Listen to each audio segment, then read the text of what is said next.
Welcome to You're Up Next, a podcast by Bright Club Ireland that explores what scientists can learn from stand-up comedy. I'm Jessamine Fairfield, and in this episode you'll be hearing about why connecting ideas means connecting people.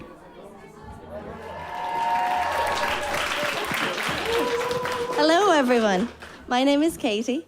I am a mechanical engineer. Please don't hold that against me. There's a lot of stereotypes about engineers. Many of them are very unfair and very harsh, and lots of them are extremely accurate. You ever try having a house party and invite a bunch of us engineers to it for a housewarming? And we're the people who are in the kitchen. We're opening cupboards, checking hinges. We're like kicking the walls. We're like, check this. Who installed those windows? Like, And we're not trying to be annoying. It's just we have this insane curiosity about everything. That curiosity for me has brought me to work at Engineers Without Borders. Most people don't know us, but you might know Doctors Without Borders. So a very similar concept, sharing skills and resources all around the world for people in need. We are not doctors, though, and you don't want to confuse us. You do not want two engineers looking at a patient.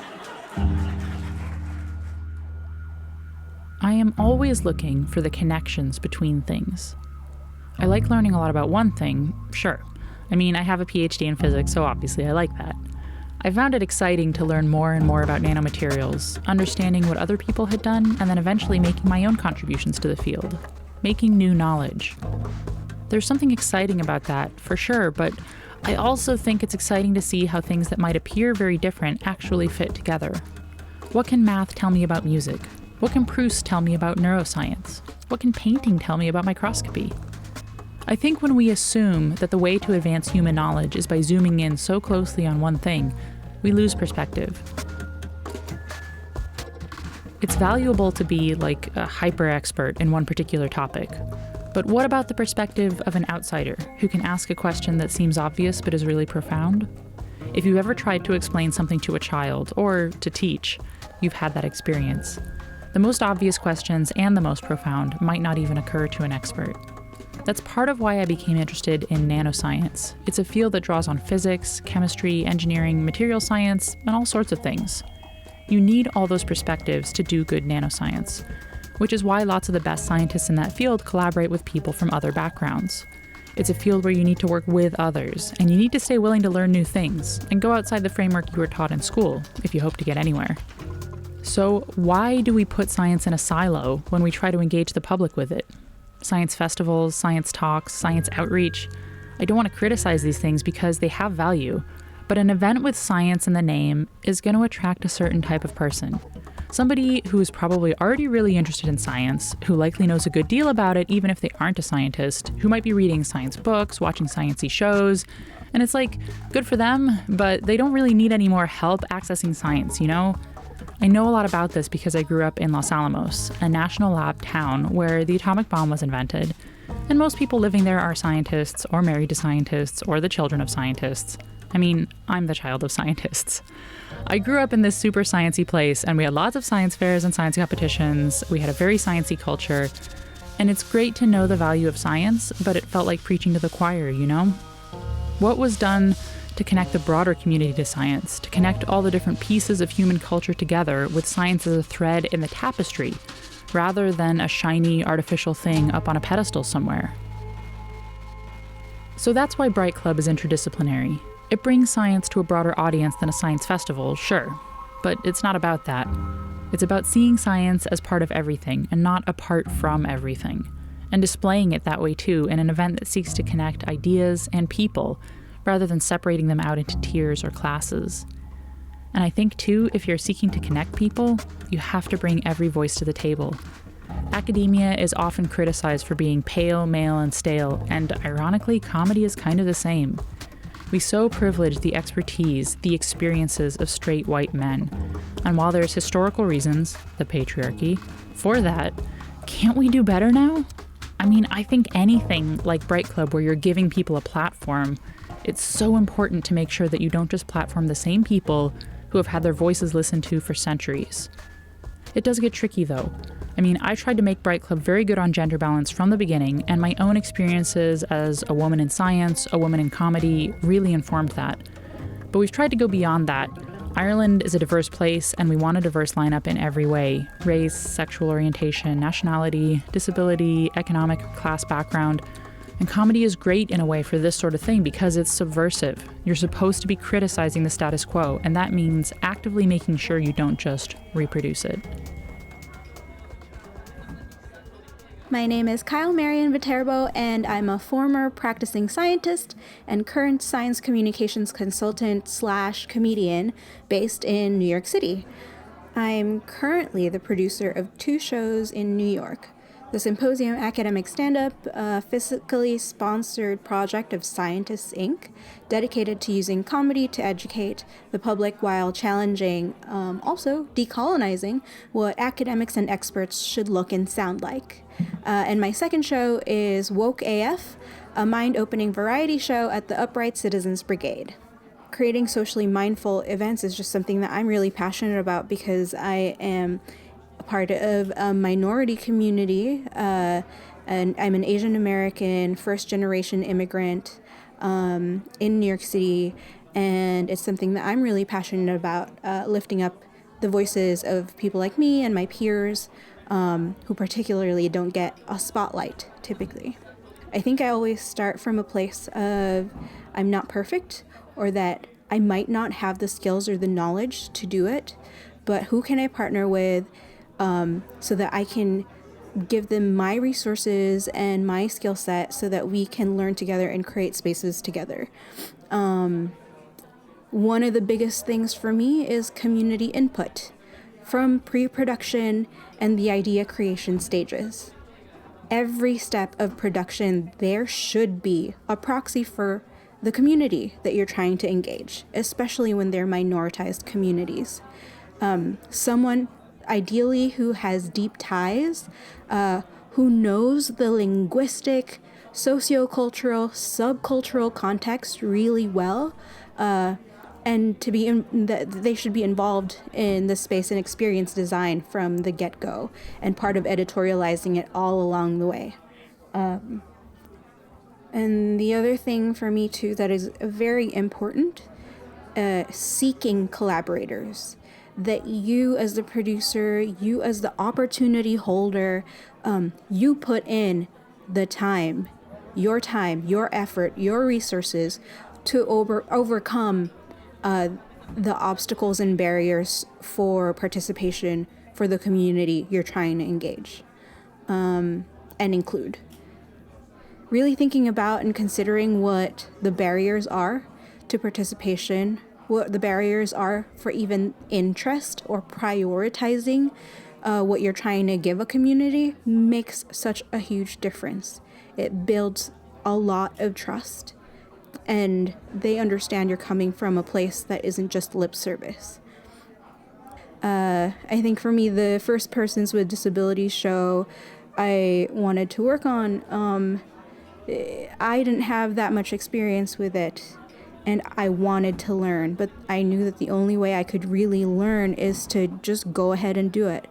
And so I looked for a community partner who is a member of the disabilities community.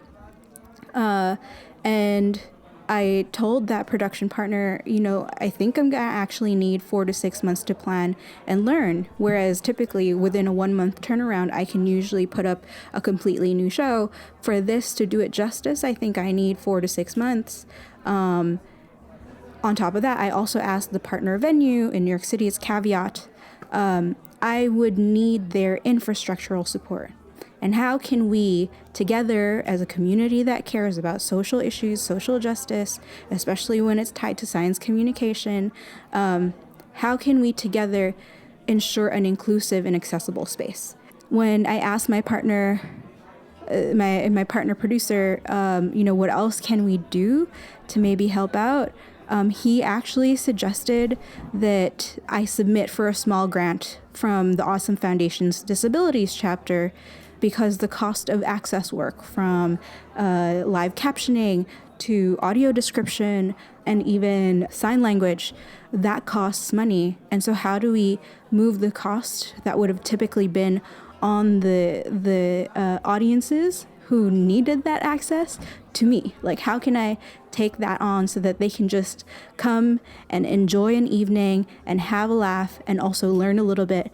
And I think one other thing too that needs to be very explicit in the pre-production process is prioritizing voices that are missing and typically missing from mainstream platforms, prioritizing perspectives that are just as important. And, be upfront about that with people you're asking to work with, inviting to perform. Sometimes the inclusive part feels like a tokenized thing in the sense that it's reactive to, say, like a national holiday or topical news or bad press. Issues around inclusion and access aren't everyday issues for people who don't get affected by them. So, it suddenly becomes something that they might care about because someone pointed it out. And that sucks. That sucks to feel like your only value is when somebody else calls it out. On a different note, one of the key things that I find in common between inclusive comedy and inclusive science communication is something I think most folks take for granted, that the assumption that mainstream culture is the only culture worth coding and contextualizing knowledge and ideas in. Indigenous ways of knowing and Eastern medicine, for example, are typically underappreciated ways of knowing.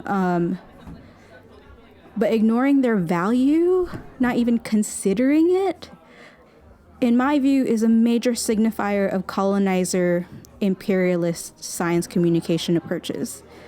I mean, with any communication mode, with any art form, and especially in comedy, cultural context is crucial.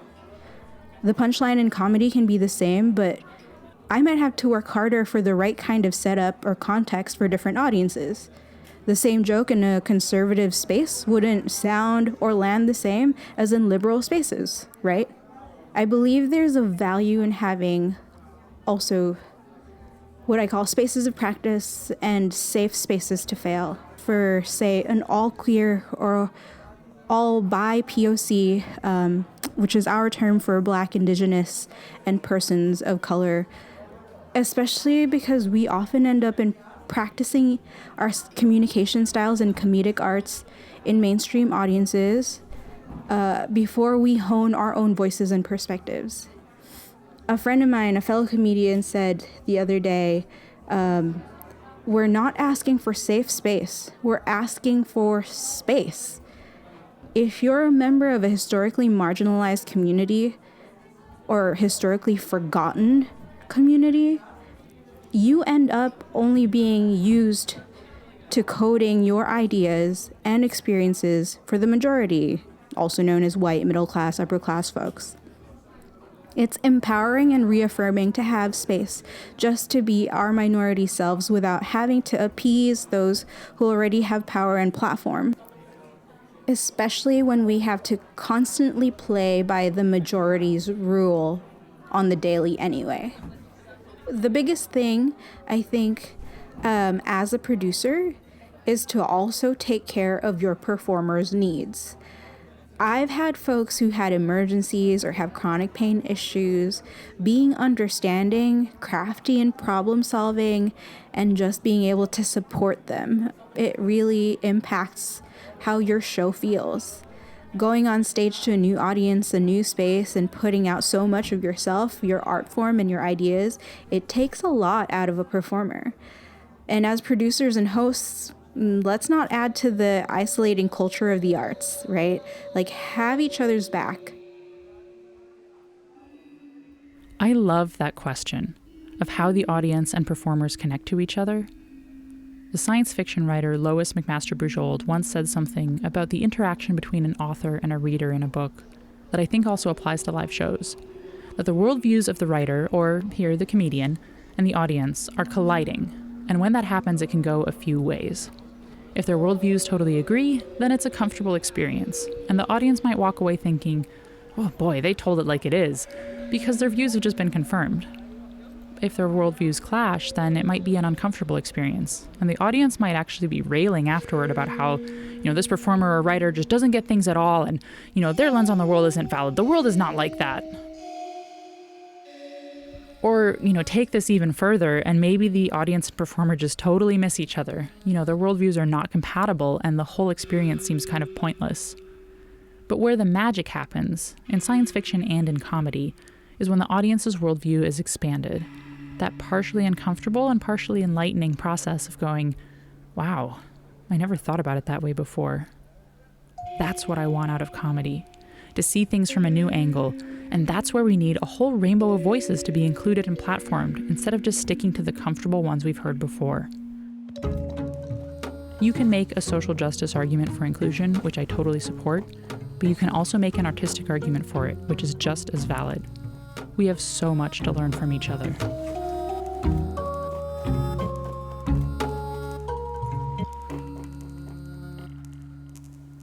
This episode of You're Up Next was made possible by our support from Science Foundation Ireland, the Community Knowledge Initiative, the Amber and Coram Research Centres, and the Research Office at NUI Galway.